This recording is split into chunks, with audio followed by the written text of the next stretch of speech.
Hello guys, welcome back to the study. और आज की क्लास में हम लोग करने वाले हैं रगा का मॉक टेस्ट। ठीक है, और ये मॉक टेस्ट मैं बोल रहा था कि मैथ की क्लासेस में 10 मैथ और रीजनिंग में 15 मैथ रीजनिंग दे रहा था। वैसे भी क्या हो रहा था ये भाई, 25 क्वेश्चन ऐसे भी हो ही जा रहे थे। ये इससे अच्छा है कि हम पूरी मॉक टेस्ट नहीं कर ले रगा का, तो उससे बेहतर होगा। उसमें मैथ और रीजनिंग साथ साथ जीके भी कुछ 4-5 क्वेश्चन 6 क्वेश्चन मिल जाएंगे पढ़ने के लिए। ठीक है ना। चलो, और ये बिल्कुल वही लेवल है जो कि एग्जाम में पूछा जाता है और पैटर्न भी मैंने वही लिया है। फर्स्ट क्वेश्चन देखो गाइस, फर्स्ट क्वेश्चन हमारा भारतीय संविधान के अनुच्छेद 243 के 5 मतलब ये 243 का जो 5वां होता है भाग, उसके अनुसार नगर पालिका का सदस्य बनने के लिए आवश्यक न्यूनतम आयु क्या है। सिंपली ये क्वेश्चन बोले कि अगर भारत में नगर पालिका का सदस्य बनना है तो उसका मिनिमम एज क्या है। गाइस, तो एक चीज़ याद रखना, जब भी नगर पालिका का पूछे तो आपको वहाँ पे देना होगा 21 ईयर्स। ठीक है, मिनिमम आप 21 साल के होने चाहिए नगर पालिका का सदस्य बनने के लिए। राइट आंसर डी है। बट इसके अलावा एक चीज़ याद रखना, अगर आपको संसदीय चुनाव लड़ना है सांसद के लिए, ठीक है, तो आपको 25 ईयर्स चाहिए। विधायक का मतलब लड़ना है आपको तो उसके लिए भी 25 ईयर चाहिए चुनाव में। अगर पंचायती चुनाव पूछ रहा हो तो उसके लिए 21 वर्ष, और किसके लिए 21 वर्ष, नगर पालिका के लिए 21 वर्ष। तो इन सबको याद करके रखना। अभी क्वेश्चन नंबर 2 देखो क्या बोल रहा है। गांधी जी ने असहयोग आंदोलन किस कारण से वापस ले लिया था। ठीक है, आप इंग्लिश वाले इंग्लिश पढ़ लेना, यहाँ पे सिंपली दिया हुआ है। तो गाइस देखो, गांधी जी ने असहयोग आंदोलन लिया था क्योंकि देखो जो चौरी चौरा कांड हुआ था ना उस टाइम, ठीक है, तो उसमें क्या हुआ था, उसमें 22 पुलिस वाले जो थे मर गए थे। ठीक है, दंगा वंगा की वजह से 22 पुलिस वाले मर गए थे, जो कि ये हिंसा कहलाया। ठीक है, क्या हो गया, ये हिंसा हो गया ना भाई जब मरे तो, जो कि गांधी जी को बिल्कुल भी पसंद नहीं था ये हिंसा। इसलिए क्या कहा उन्होंने, ख़त्म किया असहयोग आंदोलन को। कब, 12 फरवरी 1922 में इसको बंद कर दिया गया। तो राइट आंसर क्या होगा, चौरा चौरी कांड के ठीक है, इसके वजह से। किस कारण से, तो यही कारण था, चौरी चौरा कांड। पहले ज्ञात गुप्त शासक कौन थे। ठीक है, अब देखो ये गाइस, पहले ज्ञात गुप्त शासक का मतलब क्या है। सिंपली ये क्वेश्चन ये नहीं पूछा है कि गुप्त वंश का शासक वो कौन था, फाउंडर कौन था, बस ये थोड़ा सा घुमा दिया है कि पहले ज्ञात मतलब गुप्त वंश में पहले कौन शासक को जाना जाता है। कभी कभी यहाँ पे कुछ लोग चंद्रगुप्त आंसर करते हैं, बल्कि वो नहीं होगा। चंद्रगुप्त गाइस देखो गुप्त वंश से बिल्कुल भी नहीं है। चंद्रगुप्त कौन से वंश से है, मौर्य वंश से, मौर्य डायनेस्टी से, जो कि मौर्य वंश के संस्थापक फाउंडर थे चंद्रगुप्त। बट यहाँ पे गुप्त पूछा है ना, वो श्रीगुप्त थे। तो यहाँ पे देखो मतलब 50% स्टूडेंट चंद्रगुप्त को ही आंसर कर देते हैं, बट ये नहीं है, श्रीगुप्त है, उसका फाउंडर भी था, इसीलिए तो पहला था ना वो श्रीगुप्त। ठीक है, चलो नेक्स्ट क्वेश्चन देखते हैं। कौन सी नदी बांग्लादेश में पद्मा के नाम से जानी जाती है। तो आपको पता होगा आंसर इसका, गंगा को बांग्लादेश में पद्मा के नाम से जाना जाता है। ओके ना। चलो नेक्स्ट क्वेश्चन देखो, बीसी राय पुरस्कार जो है किस क्षेत्र में दिया जाता है। ठीक है, जैसे बहुत सारे अवार्ड हैं, सबका अलग अलग क्षेत्र होता है, किस किस फील्ड में कौन कौन से अवार्ड दिए जाते हैं। वैसे ही बीसी राय जो है वो चिकित्सा के, ऑप्शन नंबर सी में देखो, चिकित्सा मेडिसिन, ये जो है इस फील्ड में दिया जाता है बीसी रॉय पुरस्कार को, अवार्ड को, तो याद रखना। ठीक है ना।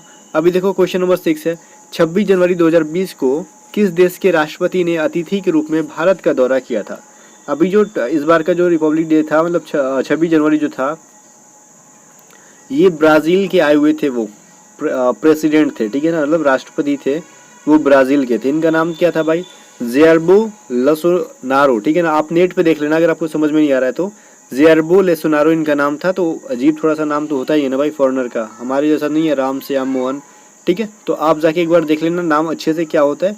मैंने तो बता दिया, बट आपको पढ़ना जरूरी है ना, एक बार पढ़ लेना, ताकि पढ़ लोगे ना नेट से, गूगल से, ब्राज़ील के प्रेसिडेंट कौन है, तो आपको क्या होगा ना, ऑप्शन में कभी भी पूछ देगा कि सिंपली कि ब्राज़ील के प्रेसिडेंट कौन है, तो आप आंसर कर दोगे। क्योंकि एग्जाम में वही सभी कंट्रीज़ के बारे में पूछा जाता है कि जो हाल फिलहाल में न्यूज़ में होते हैं, ट्रेंडिंग होते हैं। अब क्वेश्चन नंबर 7 क्या बोल रहा है, ये देखो, एक अंडर रूट के अंदर जो है 42 है, फिर अंडर रूट के अंदर 42 है, फिर प्लस करके है, प्लस प्लस अंडर रूट, और ये इनफाइनाइट तक जा रहा है। अब इसको मल्टीप्लाई करना, देखो यहाँ पे किससे, हमें ये माइनस वाले से।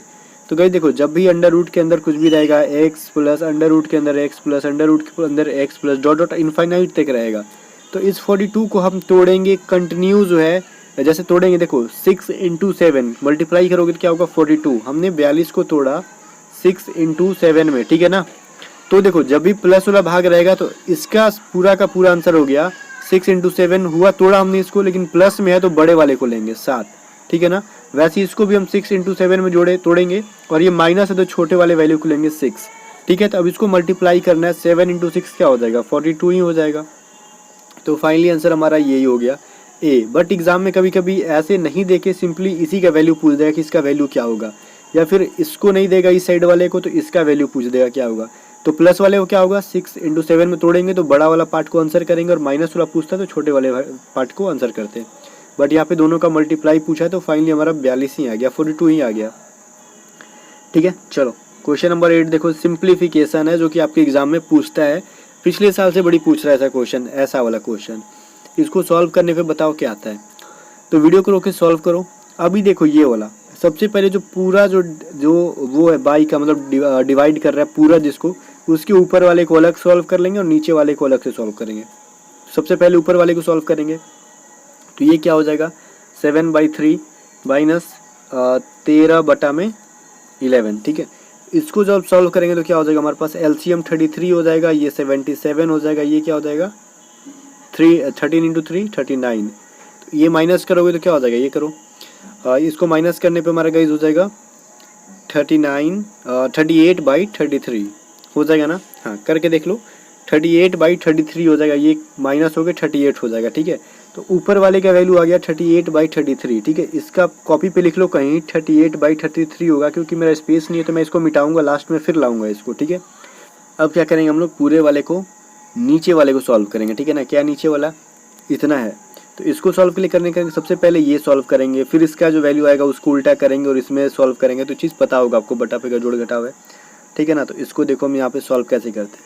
सबसे पहले इसका वैल्यू क्या हो जाएगा, ये हो जाएगा हमारा 10/3, ये हो जाएगा ना 10/3।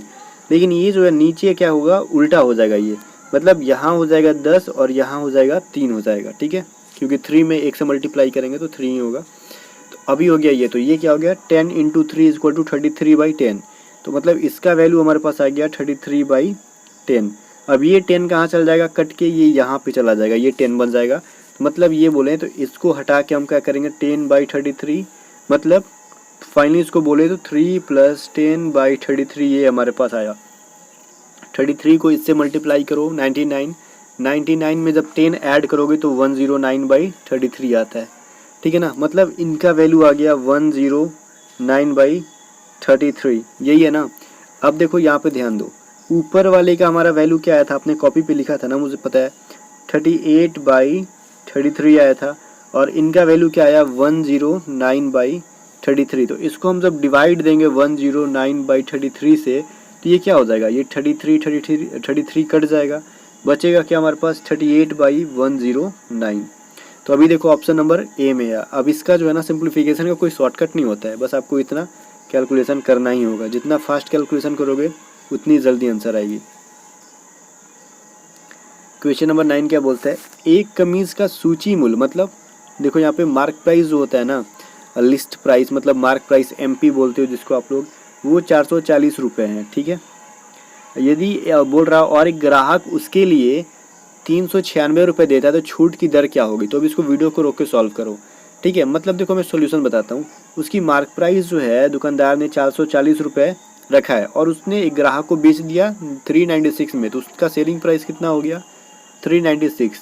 तो उसने 440 पे कितना डिस्काउंट दिया, तो क्या करेंगे 440 में पहले हम लोग इसको माइनस करेंगे कि भाई डिस्काउंट कितना दिया तुमने, तो ये 44 आ जाता है। तो उसने टोटल 44 रुपये डिस्काउंट दिया ना, कितने पे 440 पे, तो नीचे 440 इंटू 100। तो वही तो पूछना है कि जो 44 को हम 440 का कितना परसेंट है, वो 0 कट गया और ये कट गया, तो कितना बचा हमारे पास ये 10। तो टोटल 10% उसने क्या किया, डिस्काउंट दिया। ओके, आई होप कि आपको ये चीज़ क्लियर हो गया होगा। अभी देखो नेक्स्ट क्वेश्चन है हमारे पास, ये जूम कर दो मैं जरा। एक वृत्त और एक वर्ग के क्षेत्र मतलब क्षेत्रफल बराबर है, तो वर्ग का एक पक्ष मतलब ये एक भुजा, ठीक है, या फिर ये चारों बराबर है, कोई एक भुजा और वृत्त की एक त्रिज्या का रेशियो बताओ। मतलब मान लो वर्ग का एक भुजा ए है तो उसकी रेडियस होती है आर, तो यही रेशियो पूछ रहा है क्या होगा। लेकिन यहाँ पे दिया क्या है कि एक वृत्त और एक वर्ग का क्षेत्रफल बराबर है। मतलब बोले तो देखो एक वृत्त का क्षेत्रफल क्या होता है पाई आर स्क्वायर, बराबर किसके है एरिया स्क्वायर का, वर्ग का क्षेत्रफल यही होता है ना। तो एरिया स्क्वायर बराबर है। अब मैं इसको जरा जूम कर दूं, आपको जो बता रहा था मैं, इसमें क्या दिया हुआ है पाई आर स्क्वायर बराबर है एरिया स्क्वायर के। ठीक है, तो ये पूछ रहा है ए बाई आर का वैल्यू क्या होगा, ए रेशियो आर का। तो देखो सबसे पहले यहाँ पे हम आर को भेजते हैं नीचे, ठीक है ना, ये इस साइड आएगा तो यहाँ से कट के क्या हो जाएगा, आर स्क्वायर यहाँ पे हो जाएगा, मतलब ए स्क्वायर बाई आर स्क्वायर बराबर पाई बटा 1 हो गया, यहाँ पे बटा 1 है, ठीक है। तो इसको हम फिर से इस साइड करके लिखते हैं, ए स्क्वायर बाई आर स्क्वायर बराबर क्या है, पाई बटा में 1 है। अब ये दोनों स्क्वायर हम जब इस साइड भेजेंगे तो क्या बन जाएगा हमारा, ये स्क्वायर स्क्वायर कट के ये क्या बन जाएगा, रूट बन जाएगा, ठीक है ना, ठीक है। तो ये क्या हो गया, जब रूट में से हम रूट रखते हैं ऊपर पाई और रूट में से 1 को निकालेंगे तो एक ही वैल्यू आएगा, मतलब ए बाई आर का वैल्यू क्या हो गया, अंडर रूट पाई बाई 1, ठीक है। मतलब ए रेशियो आर बराबर अंडर रूट पाई रेशियो 1, सीधा सीधा हो गया। ऑप्शन नंबर बी देखो आंसर आपको ये आ रहा है, अंडर रूट पाई बाई 1, ठीक है, रेशियो 1, मतलब रेशियो का मतलब वही हुआ बटा। तो आपको समझ में आ गया। इसके लिए आपको बेसिक फार्मूला पता होना चाहिए। अभी देखो 3 अंकों में पहला दूसरे का 2 गुना है और तीसरे का 3 गुना है, तो बोलो अगर तीनों अंकों की औसत 49.5 है तो पहले और तीसरे अंक के बीच का जो है अंतर क्या है। गाइस उसको मैं बेसिक कंसेप्ट से बताऊंगा, कोई शॉर्टकट नहीं, क्योंकि बहुत सारे स्टूडेंट्स को समझ ही में नहीं आएगा, ठीक है ना। अगर आपको शॉर्टकट्स आते हैं तो ठीक बात है, कमेंट मत करना कि मैं इसको बना सकता हूँ शॉर्ट में, वो मैं भी बना सकता हूँ। बट यहाँ पे देखो क्या होता है ना, मेरा बेसिक बताने का मतलब कि यहाँ पे मोस्टली स्टूडेंट्स जो है जो पढ़े नहीं कहीं पे कोचिंग वगैरह, तो उनको शॉर्टकट से समझ में नहीं आएगा, ठीक है ना। तो ये देखो क्या है, 3 अंकों में पहला जो है दूसरे का 2 गुना है और तीसरे का 3 गुना है, तो कॉमन कौन सा है, पहले को हम लोग दोनों से कंपेयर किए हैं। तो मान लो पहला ए है और ए का वैल्यू हमने एक्स रखा है, ठीक है ना, ए का वैल्यू हमने एक्स रखा है, तो बोला पहला जो है दूसरे का 2 गुना है, तो बी बराबर क्या हो जाएगा, एक्स बाई 2, ठीक है। क्यों, क्योंकि बी का जब 2 गुना करेंगे हम 2 से मल्टीप्लाई करेंगे तो 2 कट के ए के बराबर आ गया, तो वही बोल रहा है ना, पहला जो दूसरे का 2 गुना है, ठीक है, तो ये क्या हो जाएगा, बी बराबर एक्स बाई 2, और तीसरे का क्या है 3 गुना है, तो सी बराबर एक्स बाई 3 करेंगे, तभी तो इसका 3 गुना करेंगे तो कट के क्या हो जाएगा, एक एक्स मिल जाएगा, ठीक है। अभी देखो ये क्या हो गया, सी बराबर एक्स बाई 3, ओके। तो बोल रहा तीनों अंकों की औसत ये 49.5 है, तो पहले और तीसरे अंक के बीच का अंतर बताओ। तो पहले और अंक और तीसरे अंक के बारे में हम लोग बाद में सोचेंगे, इसको पहले कॉपी पे नोट करो। हम पहले इसका एवरेज निकालेंगे। एवरेज कैसे निकालते हैं, इन तीनों को जोड़ेंगे, ठीक है, और उसको बटा 3 से डिवाइड करेंगे तो ये वैल्यू आता है। मतलब यहाँ पे ध्यान दो, x प्लस में x बाई 2 प्लस में x बाई 3 करोगे, और इनको 3 लोग हैं तो 3 से डिवाइड करने पे वैल्यू हमारा 49.5 आ रहा है, ठीक है, यही बोल रहा है। बट इस 3 को हम इस साइड भेजते हैं तो ये मल्टीप्लाई हो जाएगा ना इससे, तो वही काम करो ना, यहाँ पे इस 3 को हम यहाँ से क्या करते हैं, हटाते हैं, ठीक है, और 49.5 से 3 को मल्टीप्लाई करते हैं तो क्या मिलेगा हमें, ये इसका वैल्यू क्या हो जाएगा हमारे पास 148.5, ठीक है। और इसको आप लोग सॉल्व करो जरा, बटा पे का जोड़ घटाव कर लोगे तो इसका वैल्यू आ जाएगा आपके पास 11x बटा में 6, ठीक है। इसको इतना कॉपी पे लिखो, 11x बटा 6, 11x बटा में 6 इक्वल टू 148.5 था। लेकिन देखो यहाँ पे ये पॉइंट को हम हटा देते हैं अगर, ठीक है, तो बटा में 10 कर सकते हैं इसको इजीली, कैलकुलेशन हमारा इजी हो जाएगा, ठीक है ना। अब इसको जाके आप जब सॉल्व करोगे तो 11 से कटा दो इसको 135, ठीक है ना। अब जाके इसको 5 से कटाओ तो 27 बार में कटेगा, ये 2 बार में कटेगा, ये 3 बार में कट जाएगा 6, और x बराबर क्या हो जाएगा 27 इंटू 3, ठीक है। तो ये क्या हो जाएगा 81, तो x का वैल्यू हमारे पास आ गया 81, ठीक है। तो पहला संख्या क्या था हमारे पास, x का वैल्यू हमारे पास आया 81, और पहला संख्या था x, दूसरा था हमारे पास x बाई 2, और तीसरा था हमारे पास x बाई 3। तो पूछ रहा है कि पहले और तीसरे अंक के बीच का अंतर बताओ, मतलब x माइनस एक्स बाई 3 का वैल्यू बताओ, मतलब 81 माइनस 81 बटा 3 का वैल्यू बताओ। तो ये कटा दो 3 से तो क्या हो जाएगा 27, तो 81 माइनस 27 क्या हो गया 54। तो फाइनली आंसर हमारे पास ए है, ठीक है ना। थोड़ा सा कैलकुलेटिव ज़्यादा था और कुछ भी नहीं था, क्वेश्चन में जान नहीं था कुछ भी। ये बोल रहा है यदि 90 आदमी एक काम को 12 घंटे प्रतिदिन कार्य करेंगे और 16 दिनों में कर सकते हैं। देखो 90 आदमी मिलके एक काम को करते हैं और एक दिन में वो 12 घंटे काम करते हैं, तो 16 दिन में उस काम को कंप्लीट कर लेते हैं, ठीक है ना। अगर 70 आदमी द्वारा वही काम को 8 घंटे रोज कराया जाए तो बताओ 24 दिनों में वो काम का कितना भाग करेंगे, उसी काम का वो कितना काम खत्म करेंगे, ठीक है ना। तो इसके लिए एक फॉर्मूला होता है क्या, m into D into H by W equal to M into D into H by W.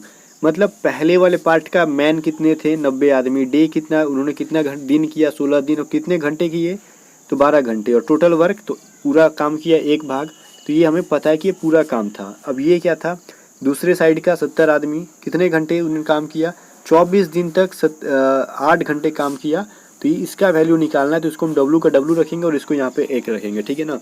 चलो यहाँ पे मैं जूम कर दूँ, कितने पहले वाले में थे 90 लोग 12 दिन तक डेली 12 घंटे काम करते थे और 16 दिन में इस पूरे काम को, एक काम को ख़त्म किए, तो वही है ना। तो ये बोलो पूछ रहा है, ये इंटू नहीं इक्वल टू 70 लोग मिलके 8 घंटे काम करें तो 24 दिनों में टोटल कितना काम ख़त्म करेंगे, ठीक है ना।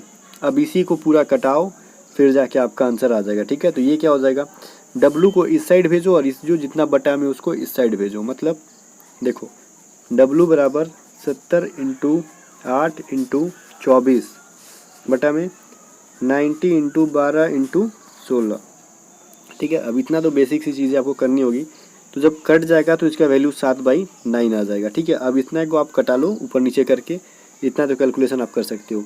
7/9, तो वो उतने दिनों में 7/9 भाग कर सकते हैं पूरे काम का, वो 7/9 भाग कंप्लीट करेंगे, ओके ना। देखो ये कह रहा है एक बैग में 6:3:2 के अनुपात में ₹1.50 और 10 पैसे के रूप में 30.8 रुपये हैं, तो 50 पैसे के सिक्कों की संख्या क्या है, ठीक है। 50 पैसों की संख्या पूछ रहा है, तो ऐसे क्वेश्चन को कैसे बनाते हैं, मान लो ₹1 के 6x सिक्के हैं, 50 पैसे के 3x हैं और 3x हैं, और 10 पैसे के कितने हैं, 2x हैं, ठीक है। मान लेते हैं हम इसको। चलो अभी देखो ₹1 को हम 1 लिखेंगे, ठीक है ना, और 50 पैसे को बदलना हो तो क्या करेंगे, 50 बाई जब 100 करोगे रुपए में चेंज करें तो ये कट के क्या हो जाएगा 1/2, ठीक है। 10 पैसे को उस बटा में 100 करेंगे तो 1/10 हो जाएगा, ठीक है ना। तो वही इनके रेशियो से मल्टीप्लाई करेंगे। ₹1 के 6x पैसे थे ना, तो 1 इंटू 6x क्या हो जाएगा, 6x हो जाएगा, प्लस 50 पैसे के कितने थे, तो 3 थे, 3x थे, तो 3x/2, 50 पैसे की जगह हम 1/2 करेंगे।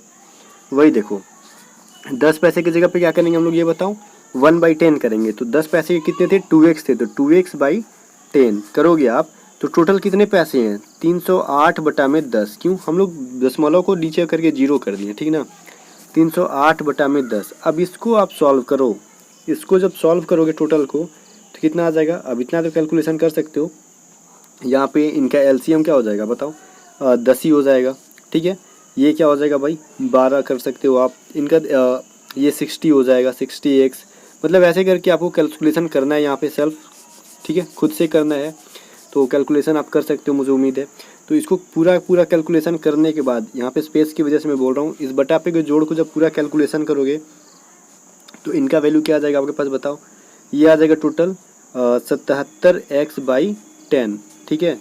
और ये हमारे पास 308/10, तो ये नीचे वाला 10 कट गया, तो 77x इक्वल टू क्या है, 308, ठीक है। तो ये 11 से कट जाएगा या फिर इस टोटल 4 बार में कट जाएगा, ठीक है ना। तो x इक्वल टू 4 आ गया। तो पूछ रहा 50 पैसों की संख्या कितनी थी ये बताओ, तो 3x थी ना यहाँ पे 50 पैसों की संख्या, तो 3x मतलब 3 इंटू 4 इक्वल टू टोटल 12, तो टोटल कितनी संख्या थी, 12, ठीक है ना। चलो नेक्स्ट हमारे पास, अब उतना कैलकुलेशन तो आप खुद से करना सीखो, ठीक है ना। अभी देखो यदि x plus Y ratio x plus Y बटा में x minus Y equal to 11/1 है, ठीक है। तो पूछ रहा है कि 5x प्लस 3y बटा में x माइनस 2y का वैल्यू यहाँ पे सॉल्व करो। तो यहाँ पे बताओ किस वैल्यू को आप रखोगे, तो सिंपली किन x के जगह पे क्या वैल्यू रखोगे, y के जगह पे क्या वैल्यू रखेंगे, तो जोड़ने पे 11 हो जाएगा। देखो इसको आप शॉर्टकट भी बना सकते हो, बेसिक भी बना सकते हो। शॉर्टकट कैसे, तो इसको इस साइड भेज दो और क्रॉस मल्टीप्लाई करोगे तो क्या होगा, x प्लस वाई हो जाएगा equal to 11x minus 11y। ऐसे भी कर सकते हो और x y का वैल्यू निकाल सकते थे आप लोग, बट शॉर्टकट आप चाहते तो अच्छा से निकल जाता। देखो बोल रहा है x प्लस वाई बराबर क्या था 11, तो 5 प्लस 6 हम लोग जोड़ेंगे या फिर 6 प्लस 5 हम जोड़ेंगे तो हमें 12 मिलेगा। और x माइनस वाई बराबर बोल रहा था 1, तो 6 में से हम 5 माइनस कर दे तो 1 मिलेगा।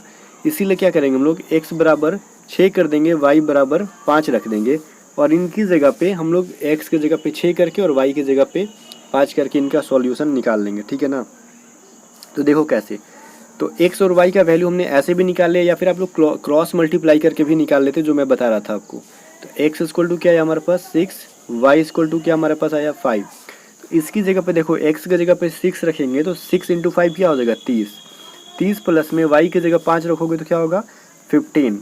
तो 30 प्लस 15 बटा में ये x की जगह 6 और 5 इंटू 10, 5 इंटू 2 इक्वल टू 10, मतलब 45 बटा में -4। तो ये पूरा का पूरा माइनस हो जाएगा, मतलब -45/4।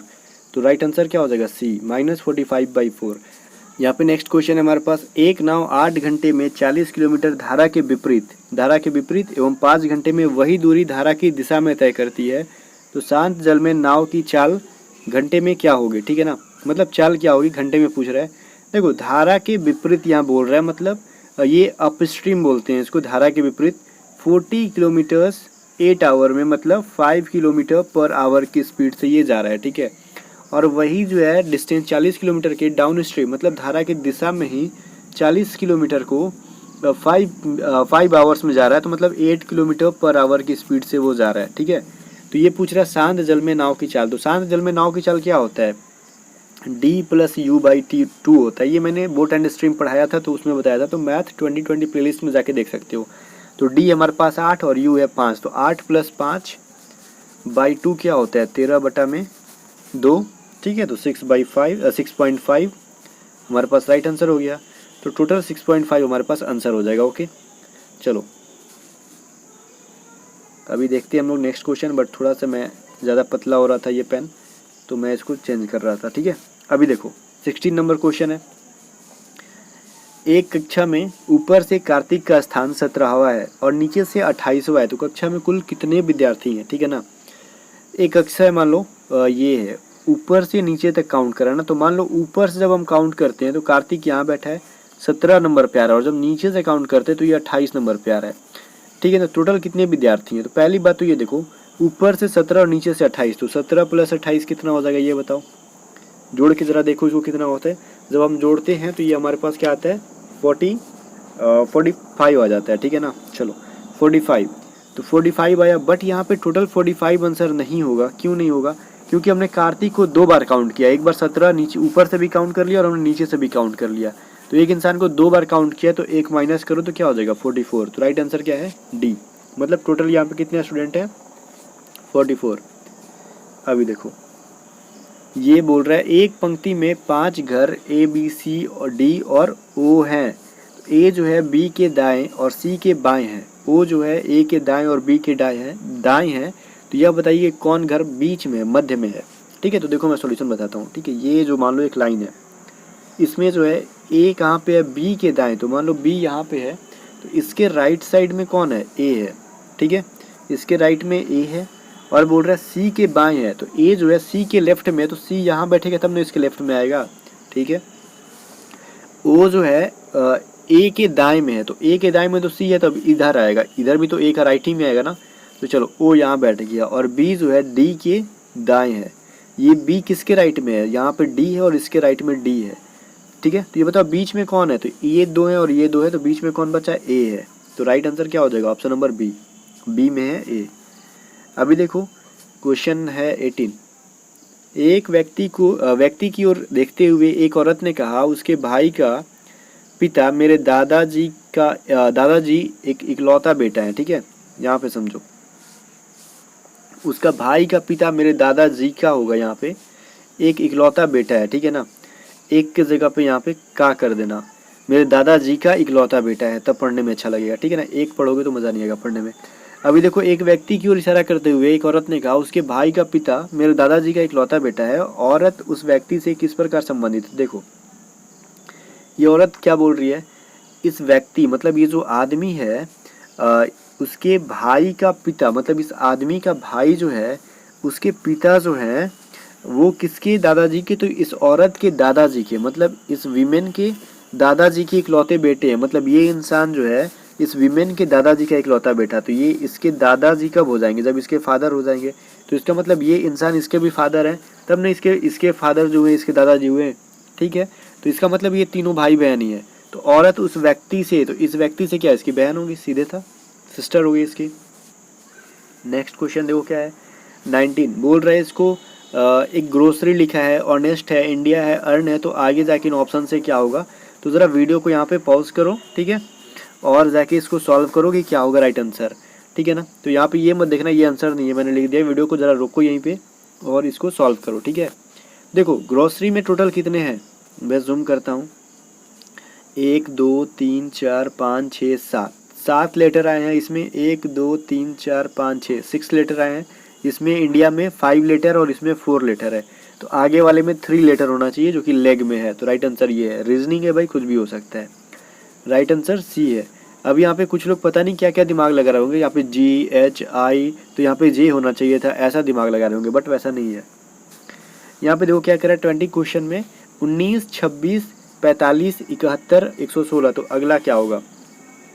वीडियो को रोक के इसमें दिमाग लगाओ, मैं इसका सिंपली आंसर दे दूँ, ठीक है ना।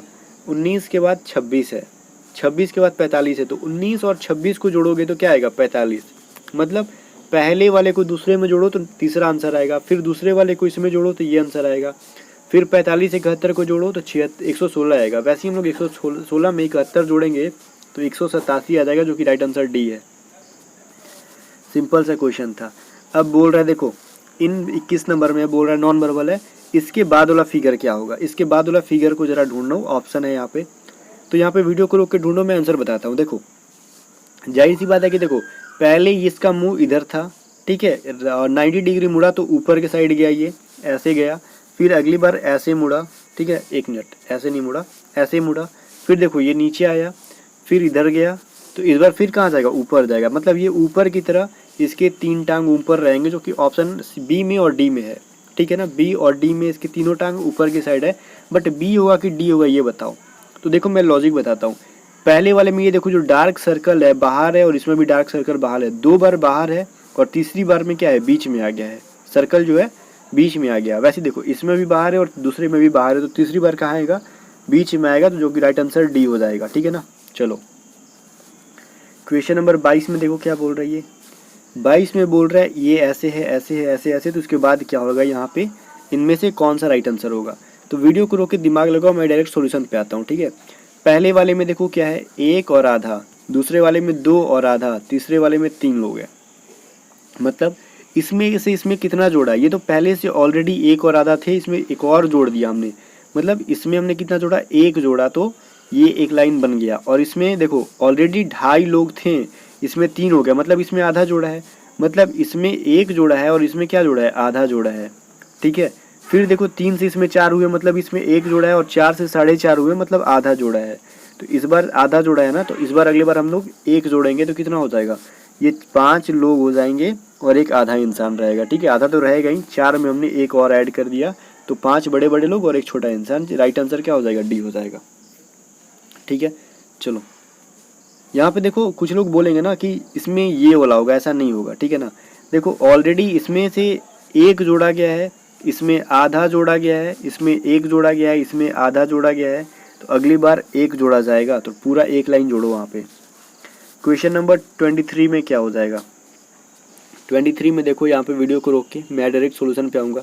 ये सर्कल देखो पहले कहाँ था, यहाँ था, दूसरी बार में यहाँ गया है, देखो यहाँ पे है ना, मतलब इसको पहले इस कॉर्नर पे था फिगर, देखो फिर दूसरी बार में यहाँ पे आ गया, तीसरी में यहाँ पे आ गया, फिर यहाँ पे आया, ठीक है, वापस घूम के फिर अपने पोजीशन पे आ गया सर्कल, देखो यहाँ पे जहाँ से स्टार्ट हुआ था वहीं पे।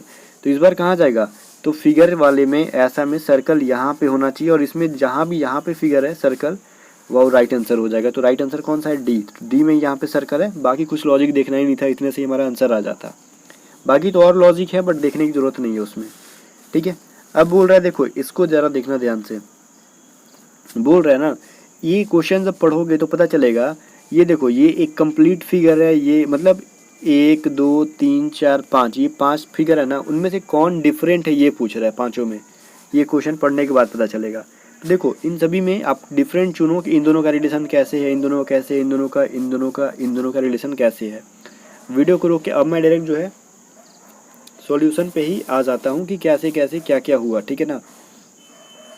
तो देखो इनको रिलेशन निकालोगे तो ये क्या है, इसको अगर हम यहाँ पे आईना लगा देते हैं मिरर, तो जस्ट इसको मिरर किया गया है यहाँ पे उसका, ठीक है। ये भी देखो मिरर किया गया है और ये भी मिरर किया गया है, इसमें भी मिरर किया गया है। बट इसको जब हम लोग मिरर करेंगे ना, तो पहली बात इसको जब मिरर करेंगे तो ये चीज़ यहीं पे नहीं रहेगा, ये वाला जो है, जैसे देखो इसका जब हम लोग मिरर किए तो ये जो है ये राइट में था और ये लेफ्ट में था, तो ये चीज़ कहाँ पे आ गया, राइट में आ गया। और एस टाइप का था वो लेफ्ट में आ गया। सब में वही चीज़ देखना, राइट वाला लेफ्ट में गया, लेफ्ट वाला राइट में। बट इसमें देखो जो ऐसे था लेफ्ट में और ऐसे जो था राइट में, ऑलरेडी जो है बस पोजीशन चेंज नहीं हुआ, बस उनका डायरेक्शन चेंज हुआ, बट पोजीशन राइट वाले राइट में ही और लेफ्ट वाले लेफ्ट में ही है। तो सबसे डिफरेंट 4 नंबर में है, ठीक है ना। तो जो 4 है, ऑप्शन नंबर 4 सबसे डिफरेंट है। देखो 4 किस में है, डी में है, ठीक है ना। चलो अभी देखो बोल रहा है कि अगर हम इस फिगर को क्या करेंगे, 180 डिग्री घुमाएंगे। कैसे ही घुमाना है, एंटी क्लॉकवाइज क्लॉकवाइज कुछ नहीं, तो जैसे भी घुमाओ तो वो फिगर कौन सा बनेगा, ठीक है ना। या फिर आप एंटी क्लॉक घुमाओ या फिर क्लॉकवाइज घुमाओ, उसको मतलब नहीं है, बट घुमाओ 180 डिग्री, क्योंकि 180 डिग्री घुमाओगे ना, क्लॉकवाइज भी घुमाओ या फिर एंटी क्लॉकवाइज, दोनों सेम फिगर बनेगा। तो इनमें से कौन सा फिगर बनेगा 180 डिग्री घुमाने पे, मतलब 180 डिग्री घूमेगा ना, तो मतलब अगर आप नॉर्थ की ओर हो तो डायरेक्ट आप साउथ में आ जाओगे। तो वही बात है, ये जो पार्ट इसका नॉर्थ में है तो सीधे ये कहाँ आ जाएगा, ये साउथ में आ जाएगा, ठीक है ना, ऐसे बन जाएगा। तो ऐसे किस में बन रहा है, ऑप्शन नंबर बी में। सिंपल सा लॉजिक था और कुछ भी नहीं था। चलो 25 क्वेश्चन हुए, आगे हम देखते हैं 26, ठीक है। ये क्या बोल रहा है भाई, 26 है। काफ़ी लॉन्ग वीडियो बनाते बनाते थक जाना पड़ता है, ठीक है, तो इसके लिए एक लाइक ज़रूर करना, काफ़ी मेहनत लगती है। अभी ये 17 एट द रेट ऑफ है, देखो ये बोल रहा है 17 के बाद ऐड है 1 है, इसका वैल्यू 8 है। वैसे ही 9 के बाद ऐड 1 का वैल्यू 4 है, इसमें 6 ऐड 4 का वैल्यू 1 है, तो 8 एट द रेट ऑफ 2 का वैल्यू क्या हो जाएगा। तो समझो यहाँ पे कैसे आया, वीडियो को रोक के ज़रा सॉल्व करो फिर समझो ये कैसे आया। देखो 17 के बाद 1 है, तो 17 माइनस 1 करना और 2 से डिवाइड कर दो, 16/2 क्या आ गया, 8 आ गया। सिंपली आ गया ना, मतलब ऐड को हम लोग माइनस रख देंगे और ठीक है, और बटा 2 से डिवाइड कर दो, इसको माइनस करा के तो आ जाएगा। जैसे 9 एट द रेट ऑफ 1 है ना, तो 9 में से 1 को घटाओ बटा 2 करो तो 8/2 क्या हो गया, 4। तो यहाँ पे वैल्यू ऑलरेडी 4 है। वैसे ही 6 में से 4 माइनस करो तो 2/2 क्या हो जाएगा, 1 हो जाएगा। वैसे ही इसमें देखो 8 में से 2 माइनस करके 2 से डिवाइड करो तो 6/2, तो ये क्या हो गया हमारा 3। राइट आंसर ऑप्शन नंबर 1, ठीक है ना। 27 नंबर क्वेश्चन देखो बोल रहा है m का मतलब अगर डिवाइड है, n का मतलब मल्टीप्लाई है, o का मतलब प्लस है, p का मतलब माइनस है, तो इसका वैल्यू क्या होगा। अब वीडियो को रोक के सॉल्व करो, और मैंने इसका वैल्यू जो है ऑलरेडी मैंने सॉल्व कर लिया है इसको, क्योंकि अभी जब सॉल्व करने बैठता तो फिर प्रॉब्लम हो जाता। o का वैल्यू क्या है भाई, प्लस है, तो 2 + 3, ठीक है। p का वैल्यू क्या है, माइनस है, तो 6। उसके बाद क्या है, p के बाद n है, तो n का मतलब मल्टीप्लाई 3 फिर डिवाइड 6 - 5 + 9, इसको डिवाइड करो। मतलब डिवाइड मतलब सॉल्व करो, तो सबसे पहले क्या करेंगे हम लोग, डिवाइड का करेंगे, ठीक है ना। तो ये इसको हम लोग क्या लिखेंगे, इसको इतने को 6 × 3/6, तो ये 6 कट गया, मतलब इतने का वैल्यू क्या आ गया हमारा, सिर्फ 3 आ गया, ठीक है। तो ये क्या है, माइनस में है और ये भी माइनस में है। इनको तो हम बाद में देखेंगे, पहले प्लस 9 3 2, 9 3 2 को जोड़ो, क्या आ जाएगा ये बताओ, 9 3 12 2 15, ठीक है। 9 3 क्या हो गया, 12 2 14 हो जाएगा भाई, 15 नहीं होगा। कैसे मैंने लॉजिक लगाया, 14 माइनस 5 3 8, ठीक है। 14 - 8 करोगे तो वैल्यू आ जाएगा 6। कभी कभी कैलकुलेशन गलती होता है मेरे से भी, तो 14 - 8 6 हो गया। तो राइट आंसर क्या हो जाएगा, सी, ऑप्शन नंबर डी। अभी देखो क्वेश्चन नंबर 28 हो गया। अभी ये बोल रहा है कि मिस्टी का जन्म जो है 27 अप्रैल दिन गुरुवार को हुआ था, 27 अप्रैल, और उस दिन गुरुवार था, ठीक है ना, उस दिन हुआ था इसका, थर्सडे को। अगर आराध्या का जन्म 20 अक्टूबर को हुआ था, तो उसी वर्ष आराध्या का जन्मदिन सप्ताह के किस दिन हुआ था। अभी सिंपल सा ये लॉजिक मैंने बहुत बार बता दिया। अप्रैल में कितने दिन होते हैं ये बताओ, अप्रैल में टोटल कितने दिन होते हैं भाई, 30 दिन होते हैं। तो अप्रैल में कितना दिन और बचा है 27 के बाद, तो 3 दिन बचा हुआ है, तो अप्रैल का 3 दिन लिख दो। मई में कितने होते हैं, 31। मई के बाद जून में कितने, 30 डेज। जून के बाद जुलाई में 31। जुलाई के बाद अगस्त भी होता है 31। अगस्त के बाद आता है क्या, सितंबर में होते हैं 30, और अक्टूबर में होते हैं 31, लेकिन हमें 31 नहीं लिखना है बिकॉज ये 20 अक्टूबर की बात की जा रही है, तो हम 20 तारीख तक ऐड कर देंगे। इन सब को ऐड करो और 7 से डिवाइड कर दो। 7 से डिवाइड करने के बाद जो शेष बचेगा, रिमाइंडर बचेगा, जितना बचेगा उसको इस गुरुवार में जोड़ देना। मतलब 176 वैल्यू आया इसका, और इसको हम 7 से डिवाइड करो तो आप खुद कर लो 176 को 7 से, तो इसका शेष आ जाएगा 1। भागफल नहीं, रिमाइंडर जो नीचे बचता है वो 1 बचेगा।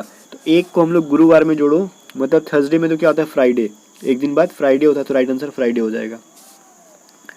क्वेश्चन नंबर 29 है कि एक घड़ी प्रत्येक 1 घंटे में 5 मिनट बढ़ जाती है, ठीक है ना। मतलब जैसे 1 घंटे में जो 60 मिनट होते हैं ना, उसकी जगह वो फास्ट हो गई है घड़ी, तो 65 मिनट्स काउंट हो रहे हैं उसमें, ठीक है। तो सेकंड की सुई 1 मिनट के अंदर कितने डिग्री के कोण के बराबर चक्कर लगाएगी, ठीक है गाइस। देखो 1 सेकंड की सुई 1 मिनट के अंदर कितने डिग्री के बराबर, तो देखो एक बार वो घूमती है पूरी सेकंड की सुई तो 360 डिग्री का कोण बना रही है, ठीक है। 360 डिग्री का कोण बना रही है, तो वही चीज़ होगा मिनट में भी, तो हम इसको मिनट में ही काउंट करेंगे बिकॉज हमें 5 मिनट बढ़ रही है। देखो मिनट की घड़ी एक बार घूमे या फिर सेकंड की सुई घूमे या फिर घंटे की सुई घूमे, वो 360 डिग्री का एंगल बनाते हैं वो लोग, ठीक है। कितने बार में 60 सेकंड में बोलो या फिर 60 मिनट में, तो हम मिनट को लेके चलेंगे क्योंकि बढ़ कौन सा रहा है, मिनट वाला। तो वैसे ही जो है 360 डिग्री का बना रहा है कब, जब वो 60 मिनट घूम रहा है तब। लेकिन वो 5 मिनट बढ़ता है ना, तो ये x डिग्री बनेगा कब, जब वो 65 मिनट हो रहा है तब। इसको जाके कर दो सॉल्व, तो ये क्या हो जाएगा, x बराबर 65 × 6 = 390 डिग्री हो जाएगा। तो वो 390 डिग्री का एंगल बनाएगा, सिंपल ही है। ऐसा क्वेश्चन मैंने पहले भी कराया था, अगर रीजनिंग का जो सीरीज है जो देख रहा होगा उससे बन गया होगा। अभी बोल रहा है एक वेन डायग्राम बनाओ, सरकारी कर्मचारी, व्याख्याता, डॉक्टर, मतलब गवर्नमेंट सर्वेंट्स, लेक्चरर, डॉक्टर। तो इनमें से कौन सा वेन डायग्राम सुटेबल है उनके लिए। गाइस देखो एक जो डॉक्टर है, जरूरी नहीं है कि वो सारे के सारे जो है सरकारी ही हो, कुछ डॉक्टर प्राइवेट भी होते हैं, कुछ गवर्नमेंट डॉक्टर भी होते हैं, ठीक है। तो ये सरकारी के अंदर कुछ डॉक्टर आ जाएंगे, और एक जो कर्मचारी होता है व्याख्याता मतलब लेक्चरर होते हैं, कुछ गवर्नमेंट में भी होते हैं, कुछ प्राइवेट सेक्टर में भी होते हैं। तो इन दोनों से उनका वास्ता होता है, तो ये थोड़ा सा एस के अंदर आएगा और थोड़ा सा बाहर आएगा। बट कभी कभी जो डॉक्टर होता है वो लेक्चरर भी होता है और कुछ लेक्चरर डॉक्टर भी होते हैं, ठीक है ना। तो वो जो होंगे वो तीनों से रिलेटेड हैं, तो राइट आंसर डी है हमारा। Okay so guys, I hope कि आपको वीडियो पसंद आया होगा, नहीं चाहे मॉक टेस्ट तो जरूर पसंद आया होगा। क्वालिटी पे मत जाना कि वीडियो की क्वालिटी उनकी जैसे नहीं है जो लाइव करा रहे हैं, बट कंटेंट पे जाना। ये जो पैटर्न जो है बिल्कुल भी आपके एग्जाम में आने वाली है। और हाँ, सीरीज़ जो आप लोग नहीं देख रहे हो तो जाके देखना 500 वाला, और उन 500 वाले की जगह पे ये अब जो भी एग्जाम का डेट बचा हुआ है उसमें कंप्लीट मैं मॉक टेस्ट दूंगा, क्योंकि वो 500 10-10 करके देने से कोई फ़ायदा नहीं है। मॉक टेस्ट में दूंगा तो वो ज़्यादा बूस्ट करोगे, आप लोग लगाओगे तो ज़्यादा अच्छा भी लगेगा, और मार्क्स का भी पता चलेगा कि एग्जैक्टली आपके मार्क्स आ कितने रहे। ओके, और पढ़ाई वही सारी चीज़ें होंगी। सो मिलते हैं नेक्स्ट वीडियो के साथ, तब तक के लिए वीडियो को लाइक करना, कमेंट करके बताना कि 30 में से कितने मार्क्स आपने गेन किया माइनस करके। ओके।